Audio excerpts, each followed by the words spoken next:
Design Company episode 11.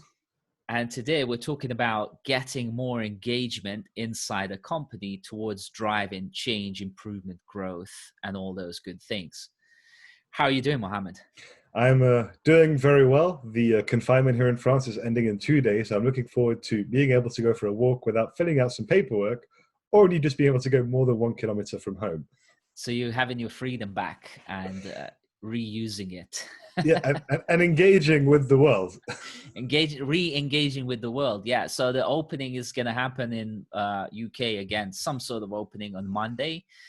So what are we talking about with Design Company? We're talking about opening up more of the thinking across the company so that everyone's a little bit clearer on what the sentiment is in the company, or not a little bit, but completely clear what the sentiment is across all these 7 areas. And the reason why it exists is because we're seeing more and more that it's important to be more transparent about how things are done, why things are done, who's thinking what, and to focus in on what really matters, which is the things that people are thinking about, people care about. Yeah. And usually we find that people care about those things that are good for society, that enable growth, and people do want to see their ideas implemented. How many times have any one of us worked in a company where nobody seemed to care about what we think, and some of the smartest people have left because they haven't been heard? Well, guess what? Design Company software and model and approach is there so that everyone can be heard and everyone can be cared for in a true managerial sense, so that their best ideas can bubble up to the front and be implemented and the company can prosper. That's my summary of what we're discussing today. What comes to your mind when I say all of that? Certainly. And so to bounce off what you said, whether it's Design Company software, the model, the consulting, I think one of the core tenets of what we do here is acting as a catalyst, right? So if you look at our purpose, it's really to help people take their company to the next level, their teams to the next level, and really for them to realize that there is no silver bullet, right? So if you don't have the right mindset, if you're operating in this sense where nobody apart from the CEO is correct, then we can charge you as many millions as you want, not really going to help you. So I think it's people really understanding that they have the power to change their environment, and they are the ones who need to be co-creators of their environment. And so our role through what we're discussing, whatever we're bringing to the table, is to provide this catalyst for people to empower themselves, take on this responsibility, and understand that even though outside help is useful, that will never replace a good internal mindset and driving force and collective vision. And it's quite incredible that up until now, we made a breakthrough tool here. But up until now, there's been a lot of talk about being able to leverage everyone's thinking. And that's really, we're already living for a long time in a knowledge-driven world. Most workers are knowledge workers, especially in service sector. Yet there aren't really structured, easy to use tools that leverage the knowledge and insights of employees. So that's quite astonishing, but that's why we're filling in that gap. And that's why this is going to be so powerful, because people are literally crying out for being heard. Huh? Certainly. And so actually, I think that's a great dive into the next team of people, which also actually needs to be tied in with systems, because you and I both work in digital sector for a long time. And so what we've seen so often is that people just use digital systems to, when we talk about digitalization, to just take existing normal, analog behaviors, offline behaviors, and transpose that into online environment. So, we see, for example, a lot of tools helping you run your current meetings a bit better, or these kind of things, right? And so the idea there, I think, with digital systems is really to understand, well, how can we actually re-envision our offline and interhuman collaboration in a new way? And so I think that's the most powerful thing here. And so if we're looking at the system, for example, of Design Company software, well, ultimately look at the normal systems and processes for people to exchange information. It's meetings, it's reports, it's all this information that happens, but really it's not the most reactive way, and it's not really adaptive to a changing world. So I think if you look at what we're bringing in with our system, it's saying, okay, well, people work asynchronously. We don't need 7-hour meetings with 50 people, most of whom don't speak. What we want instead is to have a bite-sized sampling of what people are thinking at a specific point in time. And so when we have those actual synchronous meetings, have everybody having already shared their opinion up front, right? And so, I mean, if you look at it, what does that mean from a systematic perspective? It means when we're bringing people together into a room for 1 hour, let's say, instead of spending 50 minutes getting the information and 10 minutes listening to one guy talk about the solution he already had in mind before the meeting, it's have everybody give their opinion before the meeting, have everybody see what everyone else thinks before the meeting, and then have a meeting where we're really debating about problems, solutions, etc. Well, exactly. And I mean, the people, it's extremely tricky to understand what everyone in a company is thinking. That's just like an ongoing thing. And people as humans have evolved to work face to face. And now that we're in a virtual world, guess what is the only thing that can actually get the thinking of people over to others? It's software. It's either Zoom calls, uh, messengers, and so on. Of course, everyone's working on Messenger. One of the previous guests we interviewed is like managing the entire company through Messenger, right? So where are people living? They're living in messengers. Why does design company software work in Messenger? It's because that's what people are most used to using. But it has to go through software because we can't speak to each other face to face. And certainly some of the best ideas get discussed face to face, but never recorded. And an idea that's discussed but not recorded is basically worthless. While a recorded idea, at least if it doesn't get actioned, it can be actioned in future. And famously, someone like Steve Jobs had, and certainly all of us designers have, endless notebooks of ideas that we've sketched out that don't necessarily even make sense at the time. But with tools like iPad, Steve Jobs had sketched it 10 years before they released the product because the timing needed to be right. But more you can log the ideas, the more you have the opportunity to actually realize them into reality. That's why all the kind of, when you kind of go to some sort of mindset coach or something, they talk about manifestation. The first thing you got to do is write it down. And the only place where people will write it down is Messenger these days. Certainly. And so to bounce back off of that, talking about writing down, sometimes things are written down, but they aren't even shared, right? So I just want to bounce back on one thing you mentioned previously. You talked about the management kill zone, right? At the end of the day, if you think about, somebody who's running a company, they're all the way at the top. One of the big paradoxes I've realized is they are the most well-informed person of the company, but they are also most often the last informed. Yeah. About specific issues, right? And so you're here, you're running a strategy, but you might be running 1, 2, 3 weeks behind. And there's a natural human tendency for intermediate layers of management to withhold negative information and promote positive information, right? Which means if you're having a management meeting where there's only positive information to discuss, why are you even having that meeting? Well, it's actually, they act more like a filter. So sometimes they'll just hype up the negativity, because if someone comes in with like a disruptive idea that is actually going to disrupt by very nature the process that the manager, for example, some managers have been trained to work through a certain system. I mean, this was like a major pain to move people from working in waterfall to working in a more agile way. Mm-hmm. People have had like Prince 2 program management certification for a long time. And then you say, well, now we're working in agile, and you can more or less tear up all your Prince 2 knowledge, right? Guess what the kill zone doesn't want to do? They don't want to tear up the old knowledge. They don't want to go and potentially get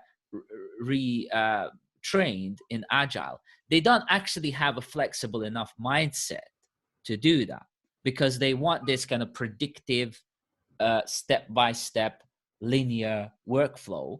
And meanwhile, you walk out there and suddenly, you get punched in the face, as Mike Tyson says, the universe is chaotic, right? So universe is fractal. Those fractals are everywhere, and regathering them back into one coherent central place where you can actually understand what's going on, you you actually then can manage that in a lot better way. So the reason why the kill zone doesn't really like disruption is because for most part they're not really geared up to be flexible enough. Whereas we're now having to have a lot more flexible models, whether they're geared up or not.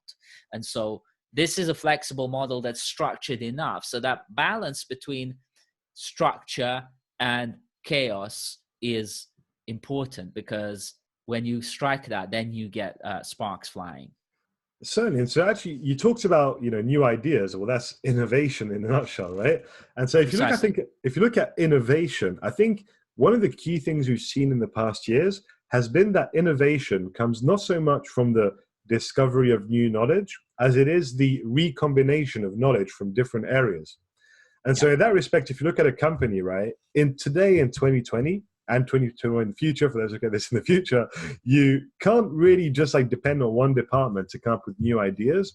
What you want is to break down the silos and allow people to look at issues and things that are going well in different areas to collectively learn from each other and build this internal level of peer practice and innovation, right? Because that's what innovation is ultimately. It's understanding what the current state of the art is, whether internally or in the wider world, and then iterating upon that instead of, the artistic vision of throwing everything away each time. Yeah, silos always come up in these conversations. And I mean, silos, there's, if anything, we're always working like breaking them up. But there are some places where silos exist for whatever legislative reason. Yeah. I remember working with like DWP, and then there was Ministry of Justice, down the corridor. But you couldn't go into the Ministry of Defense, right? You couldn't go into Ministry of Defense unless you had a certain pass and clearance and so on. So silos kind of exist sometimes for a kind of legitimate reason. But then, I think even governments are starting to realize that they have to sort of open up a lot more and cross collaborate to actually be able to solve what are increasingly more and more complex problems that require more collaborative solutions and more cross-cutting insights into who's thinking what. So yeah, this seems to be like where innovation is heading in my experience anyway. So totally agree with you. I mean, there are legitimate reasons for some silos. Obviously, not everything can be out there in the open everywhere. But I mean, to take your example of MOD, even if you look at intelligence sector, right, the biggest advances have been made when the people in the research and technology labs were working hand in hand with the field operators that were using this technology, right? Exactly, because most of the silos have been kind of maxed out on their innovation potential. Because guess what? Like, people who've been working there haven't necessarily been just kind of people with no ideas whatsoever. So they've had decades and decades of time to do as well as possible within that tiny little silo. But what the customer expectation on the other end is that the customer thinks of their life as one life, right? The customer thinks of themselves as at the center of their own universe. So the company saying to a customer, hey, we've got these 7 different silos or whatever, and you're just going to have to engage with them separately. The customer goes, well, you know what? I'm going to another company that doesn't have 7 different silos. so the silos in the design company model are not silos. They're just themes of conversation and ideation. But the design company works as one coherent, coordinated unit. And that's why it's important for everyone to chime in all the time, because guess what? Situation changes all the time. We've been seeing this perfectly well with the quarantine, where it's like something that you took as straightforward and granted as going down to the shop became a lot more complicated thing. And then at some point becomes like, oh, now you can go without the paperwork, without the extra process, but you might have to have some sort of tracking device or who knows what, right? But it's constantly changing. And who's making those changes and decisions? People, right? And it's all for a purpose. So that's that. And so, just to bounce back on the innovation, right? I mean, you've done a lot of consulting, so you've seen this. When you're going into an organization as a third party, even if you're the most skilled person in the world, you still have to be accepted by the people that you're working with, right? I mean, you got people in the company that have been working in a certain way. They've got somebody coming in, and it's kind of like, well, I've been here 5 years. Who the hell are you to tell me what we should be doing, right? And so I think that's the biggest strength of what we're doing with the design company consulting and design company software is saying, well, we're not here to, be the biblical prophets to change your organization.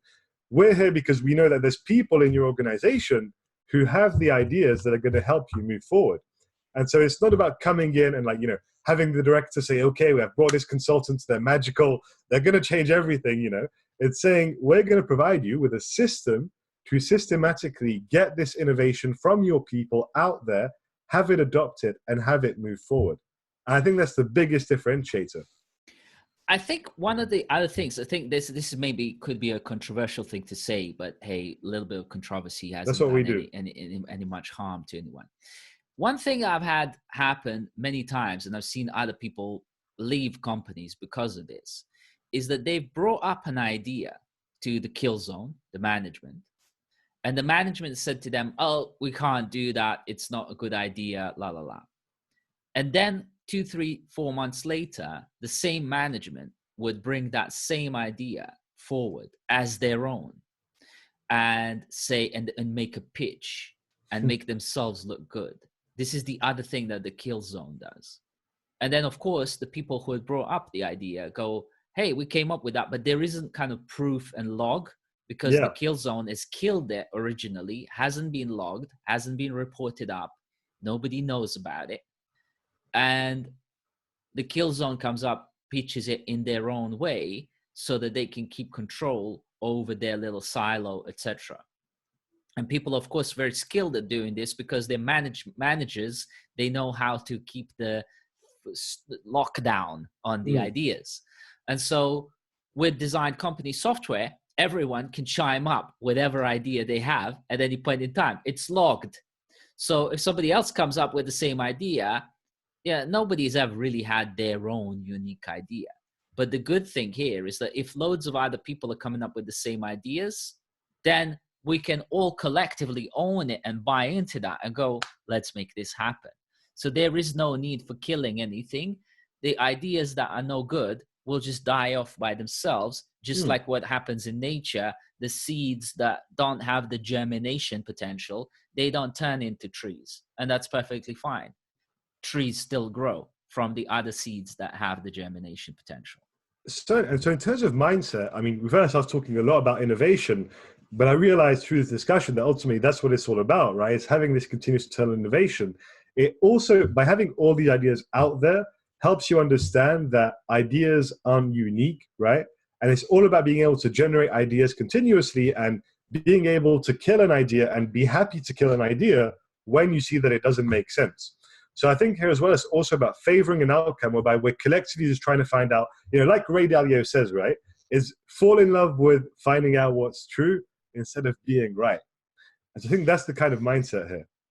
Exactly. I mean, ultimately, there's no need for killing anything. It just dies by nature. And so that's like, and a lot of kind of like contemplative practices help us understand how to integrate death as a natural aspect of life. Most people are scared of it. They avoid it like plague, but actually death is completely natural to all living processes.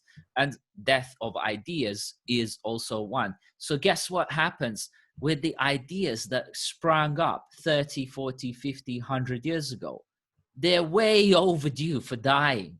And that's perfectly great. That should be celebrated. Lots of like, I remember going to Mexico pyramids and, they were like had the Mayan culture. They had these tournaments where the reward for winning the tournament, you just kind of had to pass a ball through this hoop. It's some sort of like Mayan basketball in this kind of like acoustic hall. And whoever got the ball through the hoop, the reward was they had their head cut off.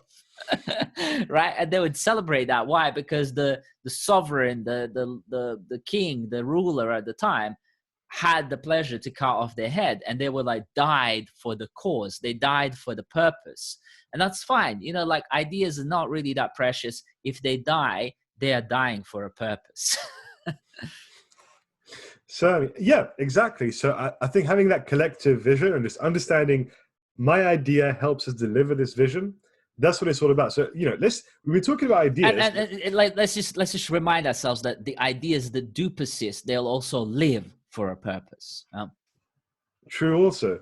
So talking about ideas that persist, right? Ultimately, they're going to manifest and become something more pragmatic. So, you know, what are in your view the products of this design company software and consulting?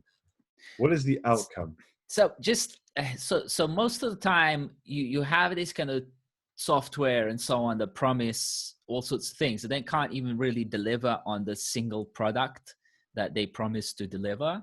Whereas, you know, we come up with stuff that, like, I can't really put it into slide decks so easily because there's so many things. But products are new ideas, better systems, more coherent teams. They are inevitably impact on money and growth and optimization. They're all the things that the management science has been mostly theoreticizing about, but not really putting into practice. Who's been putting it into practice is big consultancies that end up rolling in massive processes and so on that are slow, that are also kill zone themselves. I'll give you an example. BT employs 15,000 Tata consultants as employees inside BT. Mm-hmm. When BT wants to change and say, we actually want to employ all of our own staff, you know what those 15,000 Tata consultants start doing? They start saying, that's a bad idea. Because they don't want to like fire themselves from BT, right? And so if that's not conflict of interests, I don't know what is. But that's what happens in companies. And those Tata consultants have, over years, strategically and step by step embedded themselves. And nobody at BT really can understand what they're doing, because they're not running something like a design company model to actually ask people all the time, what is it that you're doing these days? So I think that's actually a really good comment. And I want to bounce off on that, because if you had to boil it down, these big companies, what they sell you is innovation and money, but really you just end up buying into the system that's backed by the label, right? So it's like, oh, you know, they have this new big management framework that's going to save us. And so you're buying the system, but you're not really getting the final product which the system is intended to produce. And so I think that's what differentiates us, is having this focus on saying, okay, you know what, whatever systems we use, that's not the most important thing. The most important thing is working with you towards these outcomes, and then having you be independent so you can actually have this continuous internal growth without seeking for a silver bullet. Exactly. The silver bullet is in a holistic approach to a company and continuous Kaizen style improvements, because revolution happens through evolutionary steps. And that's just that. We can't escape out of that. I was thinking this morning, I woke up and I was thinking, gosh, like all these post millennials or whatever, Gen Z, X, Y, whatever number is, letter, they're all just wanting to go from 0 to 100 and skip all the steps of 1 to 99. That's kind of what their minds seem to be geared towards. And well, you know, if everyone was able to do that, the planet would have gone kaboom a long time ago. So there is a reason why universe itself throttles things down naturally. There is that sort of, whether you call it entropy or whatever, but it's, you know, the universe works against us being able to just manifest everything instantaneously. But that's really what we want. So the design company is the closest thing to that instantaneous micro manifestation daily, right? And everyone talks about daily habits for well-being, for this, for that. What about daily habits for company improving. Well, this is Hmm. it. And so actually that's a really good thing, a word you said, micro manifestation, right? And this ties in nicely with money. So, there's a figure I love in user experience, user research, which is the difference in cost between making a change to a product that's live and a product that's still at the design stage is a magnitude of 1 to 100. So if you look at this in terms of internal initiatives in your company, do you want to be pushing really big initiatives that don't really have collective engagement, support, feedback? Or do you want to involve people at the design stage, first of all, to say, okay, is this even a good idea or not a good idea? And secondly, to actually work with you to flesh out the details. So that's a very expensive, cumbersome process that might even result in losing people, and something that's organic, fluid, fast, and engages people and makes them happier and more satisfied. Exactly. And for some reason, this brought up money side of things. And you mentioned that, you want to run a company that pays the people the most, right? Yeah, I came across a post on LinkedIn where somebody said that Netflix pays their UX designers something like between $250,000 and $300,000 a year in salary. And the reason is very simple. For every $1 invested into UX, they're getting $2 back. Simple as that. exactly. I mean, if you look, I love that you mentioned that. That's really my philosophy, because I see so many people kind of operating in the old businessman way of thinking, which is, okay, I'm buying my bananas £1, saying they're £1.20. So all the money I can make is in all that extra margin that I can get on my 20 cents, right? And so really I kind of have a different paradigm and frame of mind on that, which is, if you're in the technology world, if you're delivering exponential value, then you should be able to work with people that could also be part of this exponential value and reward them exponentially. Exactly. And that can only really happen through a fractal micro synergistic approach, to use that like managerial favorite thing. Are we working in team synergy? Well, you know what, you're not working in team synergy in most companies, let's face it, because nobody knows what everyone else is thinking. With this, you do know what other people are thinking, and those ideas can bubble up. Even complaints, right? Complaints are perfectly valuable. You knock out all the bugs from the system, what you have is perfectly working system. So any complaints should also be looked at as opportunities to improve, right? And so that's how you get growth. That's how you get that exponential growth that like Singularity University always talks about. But there isn't, again, even from them, that model for how to get that happening. And this has worked with clients that we've worked with. Why? Because of all the things that I'm just saying here. And it's like, I don't need to be like defending the model, although we do that all the time. It's just like a fun exercise anyway. But the model, by producing results, defends itself. And if it wasn't producing result, it wouldn't be like this. So what I'd love to do, you touched on growth. We're heading, towards the end of this discussion at least, but you mentioned something, and I want to kind of do as we do usually, which is tie up everything we've said. You mentioned this management science, promoting different ideas, having all these things they talk about without the outcomes. And you mentioned the idea of synergy. So what I'd like to do is just very holistically demonstrate the power of this model, right? So synergy is one of these things. It's kind of intangible. It's pretty soft, right? If you look at design company software, let's boil this down to 7 questions, which we can have quantifiable results. So, purpose. I believe in the company's purpose. People, do I enjoy working with my colleague? Systems. I understand the systems and I have the ability to improve them. Innovation. I have the opportunity to share my ideas. Products. I'm aware of and I appreciate our products. Money. I'm happy with the way I'm being paid. Growth. I feel aligned with our key metrics. These are just like some example questions, but the whole idea of what we're doing with design company and design company software is take these kind of soft managerial science concepts and boil them to cold, hard facts, and then go beyond that, not just say, hey, we've identified your problem for 200 grand, now hire our management consultant team for 500 grand to change your behavior. It's empower your team to self-evaluate what's going well and what's not going well, and give them a clear way to then work on that independently. Exactly. And I mean, when I learned that BT employs 15,000 Tata consultants, right, which is effectively almost 15% of the overall workforce, Mm-hmm. I was gobsmacked.